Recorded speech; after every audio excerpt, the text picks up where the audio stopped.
Smart phone వెనుక భాగాన్ని మీరు ఎప్పుడైనా గమనించారా? చూసాం, కానీ అందులో అంతగా గమనించదగింది ఏముంది?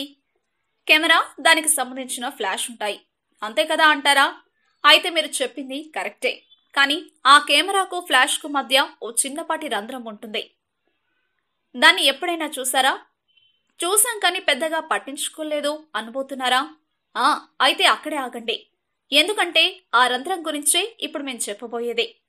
అసలు ఆ రంధ్రం ఏమిటి? అది అక్కడ ఎందుకుంటుంది? తెలుసుకుందానండి. ఐఫోన్ వెనుక భాగంలో కెమెరాకు ఫ్లాష్ కు మధ్య ఉండే చిన్నపాటి రంధ్రాన్ని నాయిస్ క్యాన్సిలేషన్ మైక్ అంటారు. అంటే అది ఓ మైక్రోఫోన్ అన్నమాట. అంతేగాని దాంతో కాల్స్ వినలేం, మాట్లాడలేం. మరెందుకు అది అక్కడ ఇచ్చారనేగా మీ డౌట్? అదే ఇప్పుడు చూద్దాం.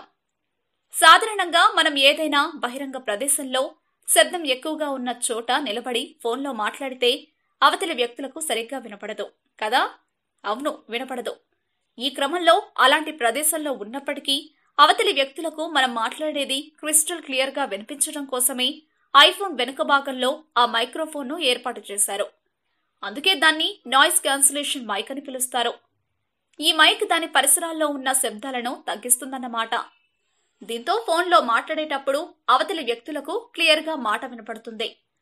అయితే ఈ మైక్ ద్వారా యూజర్లు ఐఫోన్లో కాల్స్ ను మరింత క్వాలిటీగా రికార్డ్ కూడా చేసుకోవచ్చు. తెలుసుకున్నారుగా నాయిస్ క్యాన్సిలేషన్ మైక్ గురించి. ఇకపై ఎప్పుడైనా మీ చేతిలోకి ఐఫోన్ వస్తే ఆ మైక్ ను ఒకసారి పరిశీలించడం మర్చిపోకండి. మా వీడియోస్ మీకు నచ్చినట్లయితే లైక్, షేర్, సబ్స్క్రైబ్ చేయండి.